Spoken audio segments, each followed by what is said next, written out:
Usually I'm the voice in your helmet while we loot, panic, and pretend that I'm calm. Don't do it, Brooke. Don't do it. This time, I left the game running at home and went to Singapore for a real-life side quest.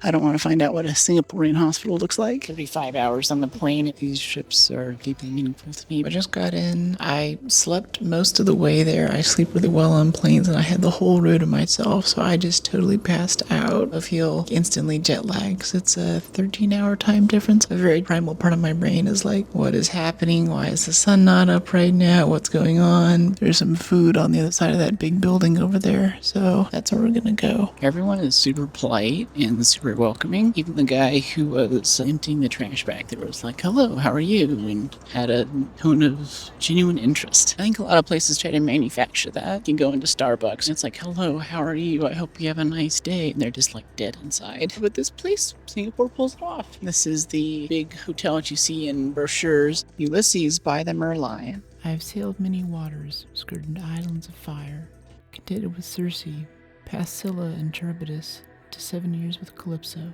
Beneath it all, I kept faith with Ithaca, traveled, and traveled.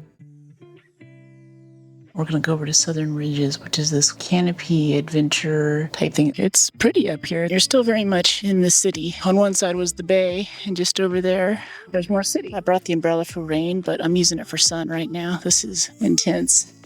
If you wanted to take the shortcut up here, then you could take an elevator up that skyscraper over there and just ride over these modern buildings that pop up right out of the jungle. Kind of fits in a weird way with all of the jungle around it and the nice turquoise bay out there with the ocean. It's a sunny country that knows it's a sunny country. Like, you can't walk more than 100 feet without running into a huge shade structure like this.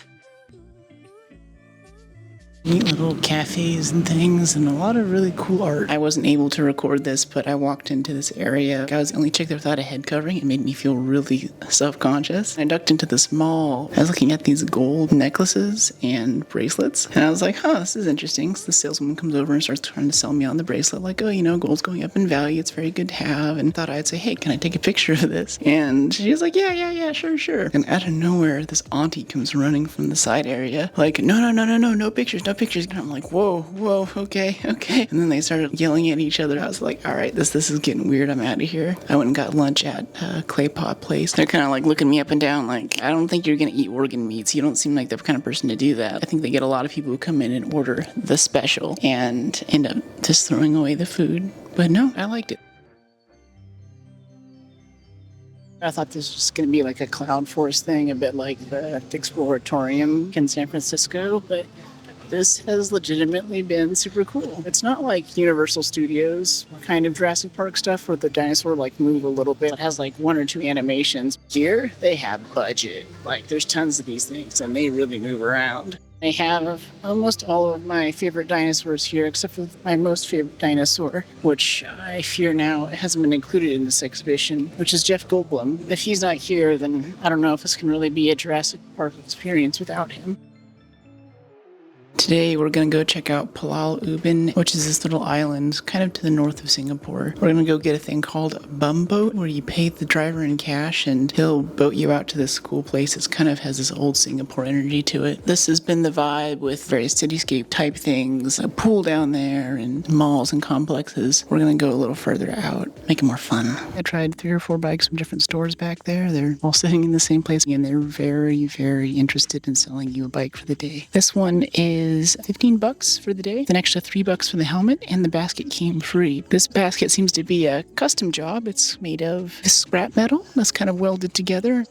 There's also a bit of chain work that's a bit rough. The shocks in the front are rusted stiff, but the brakes are pretty good. They're a little squishy, but the brakes break. If there's anything that was going to motivate me to not do the mountain bike course, I think this bike is that motivation. It's about 80% humidity right now. You can probably see the sweat dripping off my lip as I say that. And it's a nice balmy 90 or 95 degrees outside. Here comes the breeze. Oh, that's nice. I get the sense that not many foreigners especially come out to this area. Everyone's very happy to see me. There's also some looks that's kind of like, how tall can it be? Basically, everything is double black diamond. Don't do it, Brooke. Don't do it. I kind of want to try the teeter-totter. Yeah, I think we do a bit of this course. So try a blue area. Yeah. No. That bike's falling apart. I just don't trust it. I don't want to find out what a Singaporean hospital looks like. 100 feet away, it's raining, and right here, it's not. I bet it'll rain like this for about 20 minutes or so. Then we can be on our merry way. I also saw a monkey back there, too. At the same time, we don't really want to get too close to the monkeys because they might try to rob us.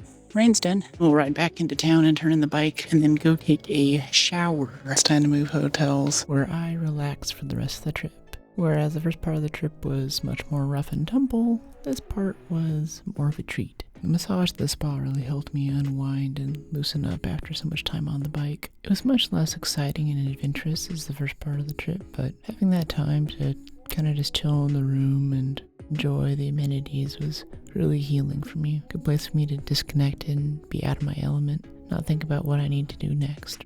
Of course, you guys know that I couldn't stay away from the comments while I was gone. Not to mention the view, which totally slapped the members-only update stream. If I can manage to stay up, and I'll be able to get you guys around that whole time that I stream. I just gotten back from the hottest nightclub in Singapore, and the brookies were eager to hear the juicy deets. Will Sparks was DJing, the crowd was lit, and the production value was mesmerizing. That was sick. So I had a slide and a Ferris wheel inside of the club. Going to a nightclub in the basement of a mall was kind of weird, but most of the food court was still open at 2 a.m. It was just a 10-minute walk to get there across a sick helical bridge to the other side of the bay. It was well lit, and I felt super safe the whole way. I'm glad that I took the chance to get out, because pretty soon after that, it started raining a ton. That didn't put a damper on things, though, because everything from the gym to the indoor malls had a cool way of featuring water somehow, and the rain just became a part of it. This has been an amazing place to just walk around and experience things. I think today alone I did 5 or 6 miles of just aimless wandering through indoor malls. Along the way I found so much stuff that I didn't expect to find, things that weren't on the itinerary. That state of play and that openness to new experiences is really what feeds the soul. It's been really cool to see a country that's flourishing, and it really goes back to that Merlion poem, this powerful creature of land and sea, which talked about this people coming out of their past and trying to find a new foothold in the modern world. People settled here, brought to this island the bounty of the seas, built towers topless as Iliums. They hold the bright, the beautiful, good ancestral dreams within new visions, so shining, urgent, full of what is now. Their spirits yearn again for images, adding to the dragon, phoenix, Garuda, Naga, those horses of the sun, this lion of the sea, this image of themselves. As a survivor of human trafficking, these trips are deeply meaningful to me because there was a time in my life when I thought that I wouldn't be able to leave the apartment. That's all that I was ever going to see again. Being able to go out and have these experiences and do these things is huge for me because it's my vengeance. We're not in San Francisco yet, we're in Honolulu. Right after we got on, they said, we have to have some repairs done. We had to stop in Honolulu because there are regulations around how long crews are allowed to fly. You mind taking a photo for me? The most dangerous thing right now for me getting back to stream on Friday is not more issues with flights. Me resisting the urge to just go surf and hike. It's going to be great surf, great weather. It's a great time to be in Hawaii. That'd make me so happy. I miss you, chat, and I can't wait to come back and hang out again. Really?